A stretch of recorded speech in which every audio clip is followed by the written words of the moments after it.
Hello everyone, this is Neha Tulsyan from Crescent Creation. Welcome to another video on my YouTube channel.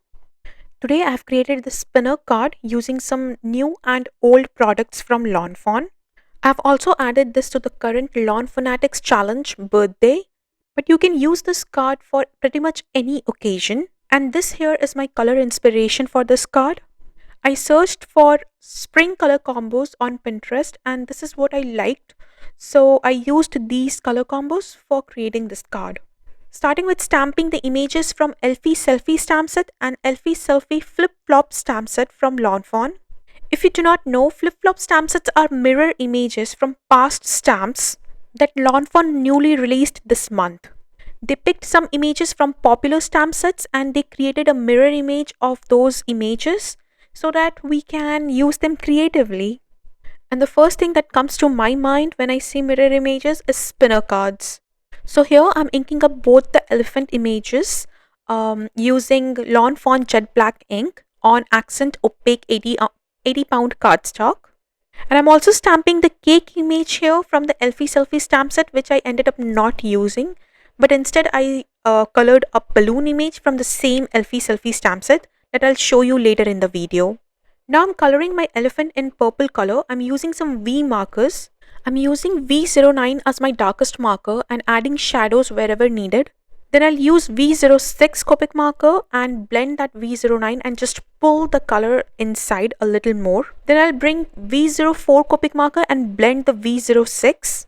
You can see that I have already colored my top elephant, but I did not like the dot details that I added on its face, so I'll end up not using it. Now I'm blending that V04 using V01 Copic marker, but it wasn't blending as beautifully as it should. So I brought in an in-between color, that's V012, blended the V04 with that, and lastly added V01 as my lightest color. And here you can see me going back with all my markers and adding a second layer to the elephant.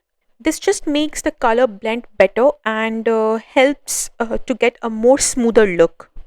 Lastly, adding those dot details with my darkest marker, that's V09, and this time being careful not to add a lot of dot details on the face, just keeping it very light towards the darker areas, and that's it. My elephant will be all colored and ready. Next, I stamped these balloons from Elfie Selfie stamp set, and now I'm coloring it using some YR markers. I'm using YR07 as my darkest marker, blending that with YR04, and lastly coming in with Y19 as my lightest color and blending everything out. I also stamped and colored the elephant image once again, making sure I do not add a lot of dot details to this one. Here, adding a second layer of color to the balloon image, making sure everything is blended nicely and looks smooth and even. Now for my card base, I used sunflower cardstock from Fawn and created an A2 size card base. And I also trimmed out a panel from the same cardstock which will be my card front, and it measures 4 1/4 by 5.5 inches. That exactly matches the front of my card base. This will help me create the window for my spinner card. So here I'm putting both my card base and my front panel together, and I'll line up my die, making sure it's centered and that my elephant fits perfectly in it. Then I'll tape these two panels together with some purple tape, and I'll also tape the die in place using some purple tape that I have put first on my skin to make sure it's not very sticky, and then run it through my die cutting machine. My Gemini machine cut both these cardstock in one pass, which was amazing. And now I have this window opening on both my card base and my card front, and they match perfectly. So you don't have to worry about the placement of the window for your spinner card if you die cut them both together. And before I start putting my spinner card together, I had to create a scene for the inside of my card. So I die cut another circle using the same die out of white cardstock. By the way, this is a stitch circle die from Simon Says Stamp, and it creates stitching on both inside and outside of the circle. Here I'm laying down both my images on the circle and marking the hill for my scene. And now I'll color the scene using Copic markers. At first I thought of using die cuts to create the hill, but later I decided to just color the whole scene using Copic markers. For the sky part, I'm using some BG markers. I'm using BG15 as my darkest color, then BG13, then BG53 and BG11 as my lightest color.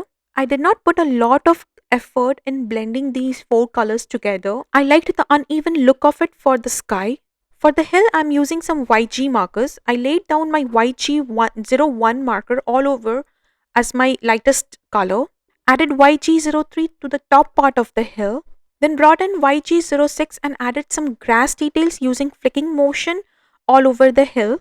Then used YG17 to add more details to the grass. And lastly used G28 as my darkest color and added shadows to the bottom of the grass. I was so happy with how it turned out. Next, using some liquid glue, gluing this circle panel to the inside of my card. Keeping the front window as a guide, I glued down the circle to the inside of my card. Next, I'm adhering some double-sided tape to the behind of my front panel. I'm adding tape to the top and bottom part of the circle window. This is where my spinner card mechanism will glue on. I also added double-sided tape to the behind of one of the elephant. Removing the backing here, and now I'll glue a thin long string to it. Now adding a generous amount of liquid glue and gluing the second elephant on top, sandwiching the string in between both the elephants. Now I have placed my elephant with the string to the behind of my front panel where I already had some double-sided tape. The string is now attached to the double-sided tape on top and bottom of the window, and now I'm securing the string using some more double-sided tape, trimming off the excess string, and now I'll do the same to the top part of the string. And before securing the string, just want to make sure that it's tight and is snug, because the spinner mechanism will not work if the string gets loose. So you want to make sure it's tight and snug, not too tight that it will break, but tight enough that it spins when you open the card. Next, applying liquid glue to the back of the panel and gluing it to the card base, lining both the windows together. Next, gluing both the balloons together and gluing the balloons to the elephant's trunk using some liquid glue.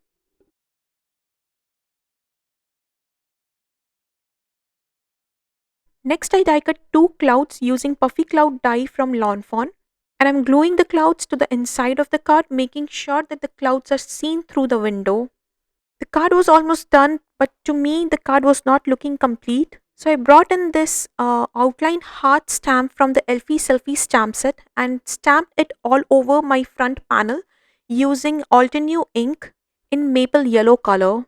It added this nice touch to the front of the card without distracting from the scene. Next, I white hate embossed the sentiment Wish Big from the Elfie Selfie stamp set. Before stamping the sentiment, I used anti-static powder tool to prep my surface. Then stamped the sentiment using Simon Says Stamp Clear ink. Stamped the sentiment twice to get a crisp image. Poured white embossing powder once done stamping. And of course, I did not heat set the heart images that I stamped earlier. So a little bit of embossing powder got stuck to those heart images near the sentiment. So with the help of a paintbrush, I rub off the excess embossing powder from around the sentiment and then heat set the sentiment using my heat tool. My card was almost done and my camera ran out of battery. So off camera, I added some white highlights to all the images. Used my black gel pen to add the birds to my scene and also made those eyes of the elephant a little darker. And lastly, added some jewels to the inside and outside of the card from the Metallics Mix jewel pack from my Etsy store. So this was my card for today. I hope you guys liked it and enjoyed the video. Also, don't forget to spin the elephant a couple of times before adding it to the envelope or to gift it to someone. So when the recipient opens it, they can see this beautiful spinner card. Also, don't forget to give this video a thumbs up and subscribe to my channel for more crafty videos. You can also hit the notification bell to get notified every time I upload a new video. I'm so glad you stopped by. I'm so thankful for all your likes and comments. I love hearing from you. So please keep commenting. This is what keeps me going. Here are a few more videos that you might like to watch. Thank you for visiting. Have a nice day.